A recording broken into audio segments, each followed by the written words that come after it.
Hai, apa kabar? Ya, ini video perdana saya tahun 2023 dan saya mau ucapin dulu terima kasih buat kalian yang selama ini udah nontonin, udah subscribe channel saya, dan tahun 2023 masuk tahun kelima saya bikin channel. Jadi channel ini saya bikin di sekitar 2018 pertengahan menuju akhir gitu, dan ya maksudnya ini berjalan di tahun kelima, masuk tahun kelima.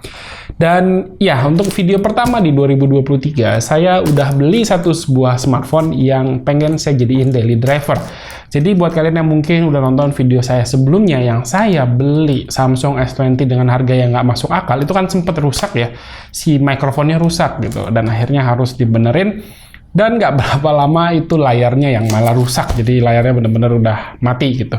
Dan selama sekitar 2 bulanan saya lagi mencari daily driver handphone gitu, cuman belum nemu aja yang serak. Mungkin nanti di sekitar Februari 2023 udah muncul ya beberapa smartphone baru, mungkin di situ baru akan saya cari handphone daily driver saya.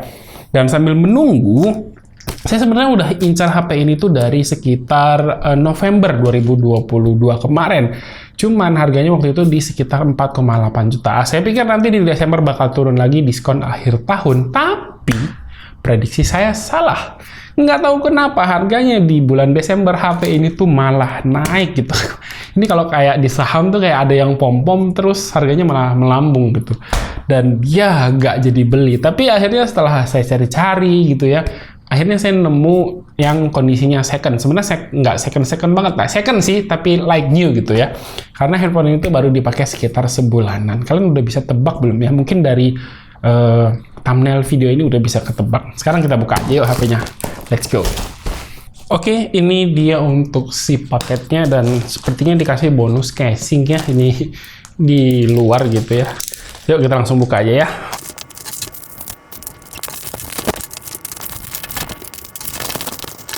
Oke, ini dia handphonenya, dan dapat satu bonus casing ya. Udah ditempel stiker Kamen Rider Black RX. Dan casingnya ya lumayan lah ya, dibandingkan harus beli lagi, ini casingnya lumayan banget. Nah, ini dia handphone yang sebenarnya nggak baru-baru amat gitu ya, udah dirilis setahun setengah sepertinya. Dan ini harganya malah naik gitu. Nanti kalian lihat aja untuk harga terbarunya, yang harga baru di deskripsi saya taruh ya. Dan ini untuk versinya ya, kalian bisa lihat yang SM780G DS ya, ini yang versi Indonesia, dual SIM DS. Oke, ini unitnya. Warnanya cakep ya. Ini warnanya warna apa ya tulisannya ya? Warnanya tulisannya cloud navy, tapi kalau di mata saya, kalau di kamera mungkin masih terlihat biru ya, terutama kalau pas kena pantulan cahaya. Tapi kalau di mata saya ini kelihatan warnanya hitam. Cakep juga. Lalu di dalamnya ada satu buah charger. Charger ala kadarnya khas Samsung, ini pasti 15 watt. Yang nggak kepake juga, padahal handphonenya ini support di 25 watt. Dan ini kabel USB-C, USB-A to USB-C. Ya, ini masih dapat charger setidaknya ya.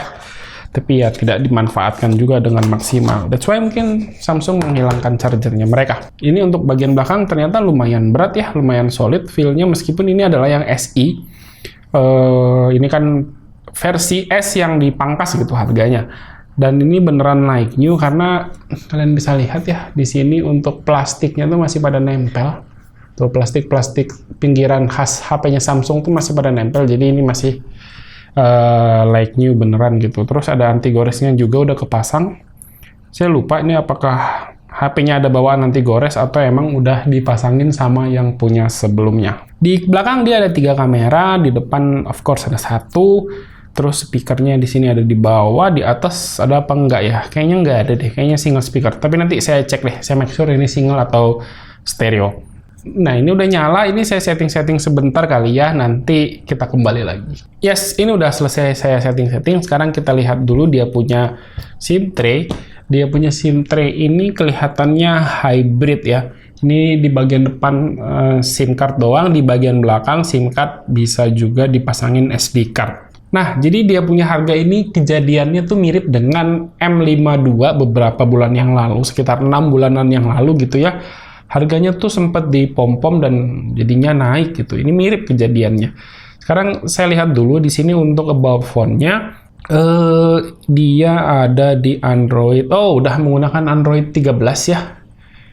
Kita lihat ya, di sini udah menggunakan Android 13 dan One UI 5.0. Jadi harusnya ini udah yang paling update ya, udah terbaru. Dan sepertinya ini dapat di bulan Desember kemarin di-update sama yang punya sebelumnya.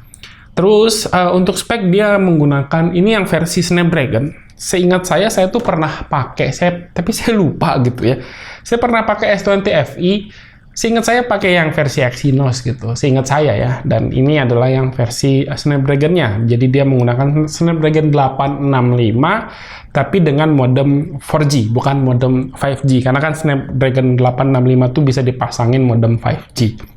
Ya, jadi di sini dia menggunakan modem yang 4G ya, tapi that's okay lah, 4G itu masih oke banget untuk saat ini.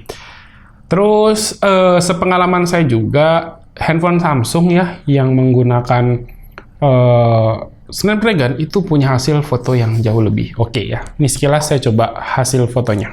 Ya, itu tadi sekilas seperti itu, dan saya juga sempat baca di forum-forum luar gitu ya. Nggak banyak sih, beberapa ada yang mengalami kendala dengan layarnya si S20 FE ini.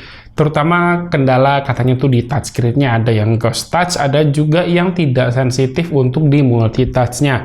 Di sini saya coba mau install aplikasi yang buat ngetes si layarnya. Apakah itu terjadi di banyak device S20 FE atau hanya di ini doang? Oke, kita coba di aplikasi multitouch tester ini. Kalau dilihat sih ya, ini sih tadi saya udah tes cukup sensitif sih, aman tuh ya, nggak ada kendala. 1 aman, 2 aman, 3 aman, 4 aman tuh, nggak ada yang lepas ya.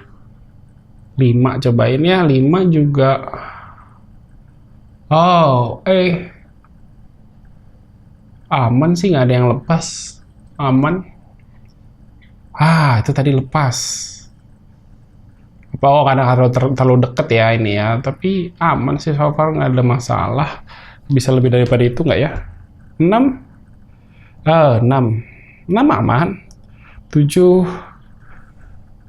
kita lihat ya, 10 bisa nggak ya? 10 nggak, dia oh bisa 10, cuman agak susah gitu. 10 touch aman, cuman mungkin ada sebagian orang yang mengalami kendala di bagian touch-nya gitu. Dan untuk layarnya sendiri sih dia berukuran 6,5 inch, tapi overall ukurannya itu ternyata tidak terlalu kecil ya untuk sebuah 6,5 inch. Berasa malah ini kayak 6,7 inch gitu ya. Karena apa? Karena bezelnya untuk ukuran handphone masa kini dia lumayan tebal. Kalian bisa lihat ya, bezel bawahnya tebal, atasnya juga lumayan, kanan kirinya juga masih lumayan tebal. Jadi overall size-nya itu mirip dengan handphone yang berukuran 6,7 inch. Itu aja kali ya. Oh iya, satu lagi, saya belum tes tadi si speakernya, apakah ini stereo atau bukan. Iya, jadi untuk speakernya ternyata stereo. Jadi atas juga ini ada keluaran suara dari si speakernya ternyata. Dan ya lumayan ya, dengan harga sekitar 4 jutaan ya, 4,8 atau sekarang masih 5 jutaan gitu. Nanti kalian cek aja ya di kolom deskripsi apakah harga terupdate-nya berapa gitu ya. Apakah kalian masih tertarik untuk saya bikinin video reviewnya di tahun 2023 ini atau enggak. Dan ya, ini handphone yang menurut saya sih secara pribadi ini menarik. Secara desain juga dia long lasting, desainnya tuh bisa dipakai ya lama gitu dengan desain seperti ini, nggak kemakan waktu. Jadi apakah kalian tertarik atau enggak? Satu lagi saya lupa nih ya, fingerprintnya dia udah di dalam layar, cuman teknologinya bukan yang terbaru gitu ya, bukan yang ultrasonic. Kita coba lihat apakah performanya cepat atau enggak. Performanya enggak begitu cepat, bisa dibilang ini biasa lah. Kalian bisa lihat ya, nggak terlalu cepat untuk performa si fingerprintnya. Ya, seperti itu. Ada jeda sekitar, ya mungkin sekitar setengah detik lah. Oke, ya segini dulu ya untuk video kali ini. Terima kasih buat yang udah nonton. Silahkan like dan share video ini jika menurut kalian video ini bermanfaat. Randy pamit, sampai jumpa di video berikutnya. Yuk, bye-bye.